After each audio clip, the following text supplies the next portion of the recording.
வணக்கம். இந்த வீடியோவில் இபிஎஃப்ஓ மாத ஓய்வூதியம் உயர்வு ரூபாய் 5000 ரூபாய் 7500 வரை பென்ஷனர்கள் சார்ந்து முக்கிய அறிவிப்பு வெளிவந்துள்ளது. இது குறித்து முழு விவரத்தையும் பார்ப்போம்.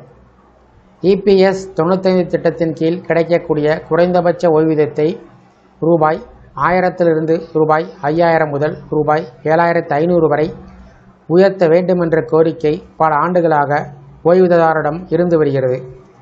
விலைவாசி உயர்வு காரணமாக தற்போதைய தொகை வாழ்வாதாரத்திற்கு போதவில்லை என்பது அவர்களின் முக்கிய வாதமாகும். இந்த நிலையில் சமீபத்தில் நாடாளுமன்றத்தில் தொழிலாளர் நலத்துறை அமைச்சர் மன்சுக் மாண்டவியா இதுகுறித்து விளக்கமளித்தார். அவர் கூறியிருப்பதாவது: ஓய்வூதிய நிதியின் நீண்டகால நிலைத்தன்மை மிகவும் முக்கியம். தற்போது ஓய்வூதியத்தை அதிகரித்தால் அது நிதியில் கூடுதல் சுமை ஏற்படுத்தி எதிர்காலத்தில் நிதி நெருக்கடி உருவாகக்கூடும். மத்திய அரசு ஏற்கனவே குறைந்தபட்ச 1000 ரூபாய் ஓய்வூதியம் வழங்குவதற்கு பட்ஜெட்டில் இருந்து கூடுதல் நிதி வழங்கி வருகிறது. ஊழியர்களின் அடிப்படை ஊதியத்தில் 1% தொகை அரசு தனது பங்களிப்பாக செலுத்தி வருகிறது.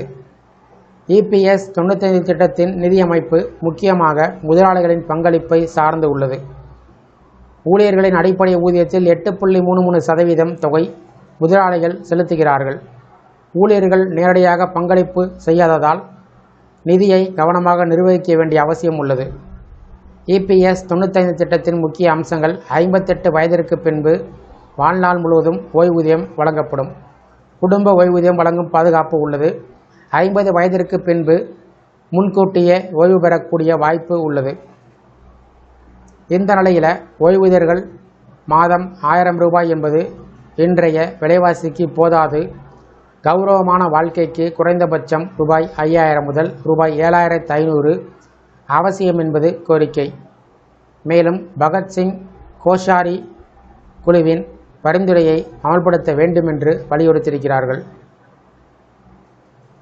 மத்திய அரசின் விளக்கத்தின் அடிப்படையில் உடனடியாக குறைந்தபட்ச ஓய்வூதிய உயர்வு எதுவும் கிடையாது. குறைந்தபட்ச ஓய்வூதியம் 1000 ரூபாயாகவே தொடரும். இருப்பினும் எதிர்காலத்தில் பணவீக்கம் மற்றும் நிதி நிலைமையை பொறுத்து மறுபரிசீலனை செய்ய வாய்ப்புகள் உள்ளன. இருப்பினும் தற்போது வந்துள்ள அறிவிப்பின் அடிப்படையில் 1000 ரூபாய் குறைந்தபட்ச ஓய்வூதியமே தொடரும் என்றும் தற்போதைக்கு உயர்த்தி வழங்கக்கூடிய வாய்ப்பு இல்லை என்றும் கூறப்படுகிறது. இந்த வீடியோ குறித்த உங்களுடைய கருத்துக்களை கமெண்ட் செக்ஷனில் பதிவிடுங்க. இந்த வீடியோ பிடிச்சிருந்தா வீடியோக்கு ஒரு லைக் பண்ணுங்கள். இந்த வீடியோவை அனைவருக்கும் ஷேர் பண்ணுங்கள். நன்றி.